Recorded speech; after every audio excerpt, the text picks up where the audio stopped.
साल था 1971, क्रिसमस की रात। एक जवान लड़की जुलियान कोएप्के अपनी माँ के साथ लैंसा फ्लाइट 508 में बैठी। वो पेरू के पुकाल्पा जा रही थी। जुलियान अपने पापा के साथ क्रिसमस मनाने के लिए बहुत एक्साइटेड थी।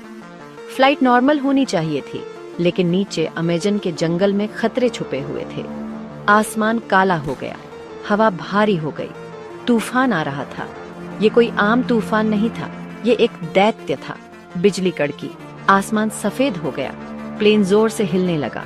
लोग डर गए, कुछ प्रार्थना करने लगे। जुलियान ने अपनी माँ का हाथ पकड़ लिया, उसके दिल में डर समा गया।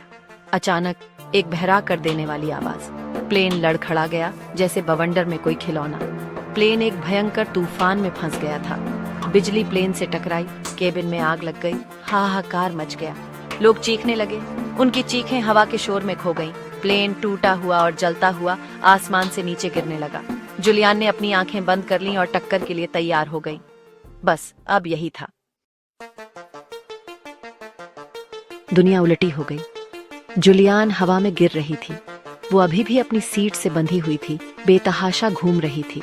उसके कानों में हवा की आवाज गूंज रही थी। जैसे जैसे जंगल उसके पास आ रहा था, उसे हरे और भूरे रंग की झलक दिखाई दे रही थी। उसका पेट मचल गया। डर, कच्चा और जंगली, उसके अंदर दौड़ गया। फिर एक हड्डी तोड़ देने वाली टक्कर। जुलियान बेहोश हो गई। जब जुलियान को होश आया तो वो उलटी लटकी हुई थी। वो अभी भी अपनी सीट पर बंधी हुई थी। उसके ऊपर रेन फॉरेस्ट की कैनोपी लहरा रही थी। वो जिंदा थी। चमत्कारिक रूप से वो 10,000 फीट से गिरने के बाद बच गई थी, लेकिन वो अकेली थी, घायल थी और धरती के सबसे बेरहम जंगल में फंसी हुई थी। जुलियान ने अपने जख्मों का जायजा लिया। उसकी कॉलर बोन टूटी हुई थी, उसके हाथ पर गहरा घाव था और उसकी दाईं आंख सूजी हुई थी। वो कमजोर थी, चक्कर आ रहे थे और दर्द हो रहा था, लेकिन वो जिंदा थी और वो बचने के लिए दृढ़ थी। वो जानती थी कि उसके माता पिता उसे ढूंढ रहे होंगे। उसे जंगल से बाहर निकलने का रास्ता खोजना था। जुलियान को अपने पिता की बातें याद आईं। वो एक बायोलॉजिस्ट थे और उन्होंने उसे रेन फॉरेस्ट के बारे में सिखाया था।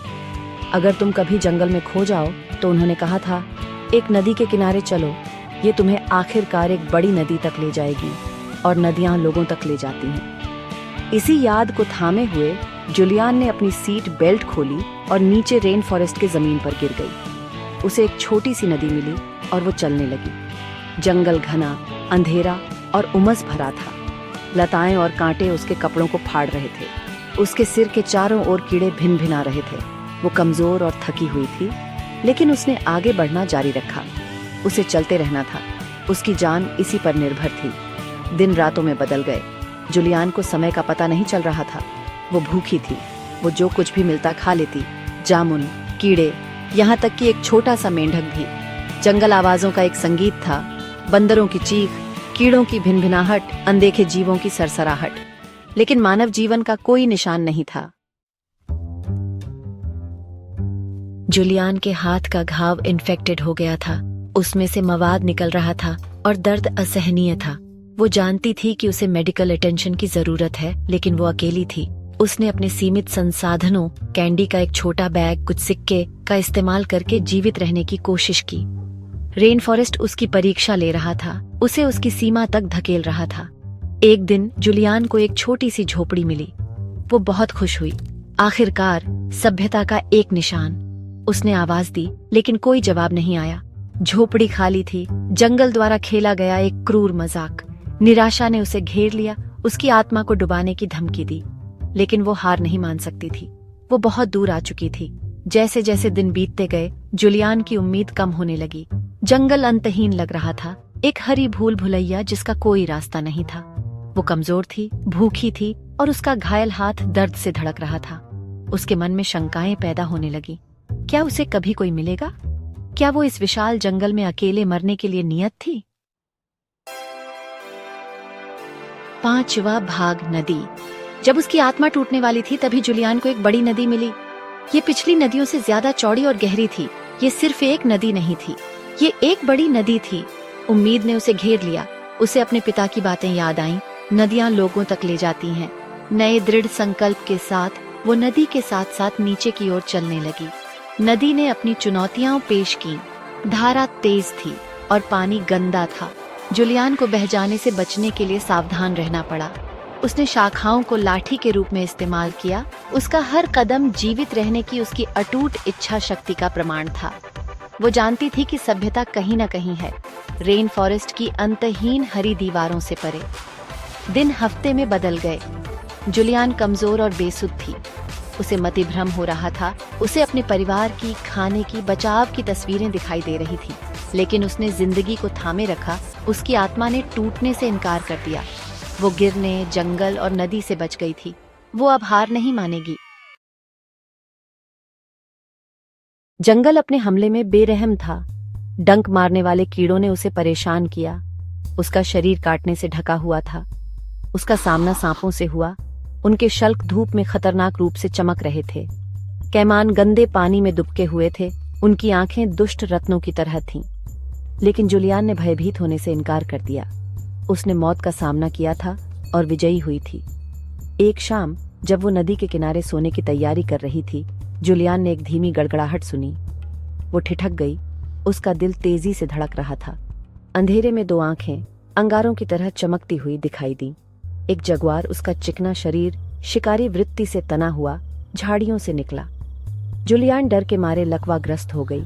उसका दिमाग उसे दौड़ने, लड़ने, कुछ भी करने के लिए चीख रहा था। लेकिन जुलियान जानती थी कि कोई भी अचानक हरकत हमले को ट्रिगर कर सकती है। वो धीरे धीरे एक छड़ी के लिए पहुंची। उसका हाथ कांप रहा था। जगुआर उसे देखता रहा। उसकी पूंछ फड़क रही थी। समय रुक सा गया। फिर एक कर्कश गर्जना के साथ जगुआर मुड़ा और अंधेरे में वापस चला गया। जुलियान जमीन पर गिर पड़ी। उसका शरीर राहत और थकान से कांप रहा था। वो बेरहम जंगल के साथ एक और मुठभेड़ से बच गई थी। अगले दिन जुलियान ने एक चौंकाने वाली खोज की। उसे एक रास्ता मिला, एक संकरा रास्ता जो झाड़ियों से होकर जाता था। ये एक बेहोश निशान था, अनदेखी आंखों के लिए लगभग अदृश्य, लेकिन जुलियान के लिए ये एक जीवन रेखा थी। कोई यहाँ पहले आया था, कोई जो अभी भी आसपास हो सकता है। नई उम्मीद के साथ उसने रास्ते का पीछा किया। रास्ता उसे एक छोटे से मैदान में ले गया। समाशोधन के केंद्र में एक झोपड़ी थी, जो पहले वाली झोपड़ी से बड़ी थी। एक अस्थायी चिमनी से धुआं उठ रहा था। क्या ये असली हो सकता है? जुलियान चिल्लाई। उसकी आवाज बेकार हो गई थी। एक पल का सन्नाटा, फिर एक आवाज ने वापस जवाब दिया। ये लकड़हारों का एक समूह था जो जंगल में गहराई से काम कर रहे थे। उन्होंने उसकी चीखें सुनी और जांच करने आए।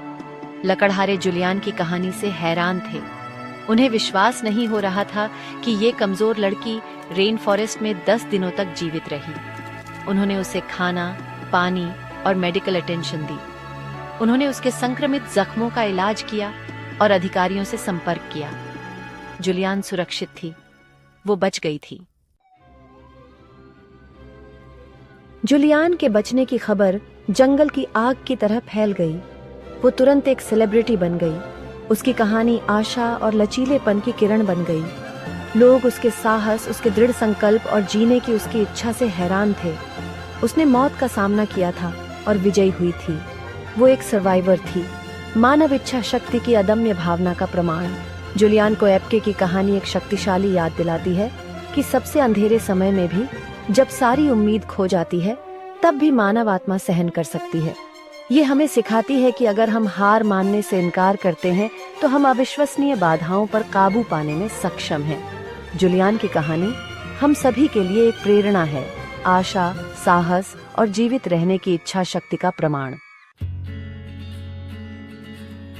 अपनी कठिन परीक्षा के बाद जुलियान पूरी तरह से ठीक हो गई। वो स्कूल लौट आई। आखिरकार अपने पिता की तरह एक जीव विज्ञानी बन गई। उसने अपना जीवन रेन फॉरेस्ट का अध्ययन करने के लिए समर्पित कर दिया, वही जगह जिसने उसकी आत्मा की परीक्षा ली थी और उसे जीवित रहने का सही अर्थ दिखाया था।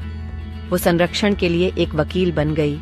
उस नाजुक पारिस्थितिकी तंत्र की रक्षा के लिए अथक प्रयास कर रही है, जिसने उसे धमकी दी और उसे बचाया भी। जुलियान की कहानी मानव आत्मा के लचीलेपन का प्रमाण है। ये हमें कभी हार न मानना, कभी उम्मीद न खोना सिखाती है, भले ही भारी विपत्ति का सामना करना पड़े।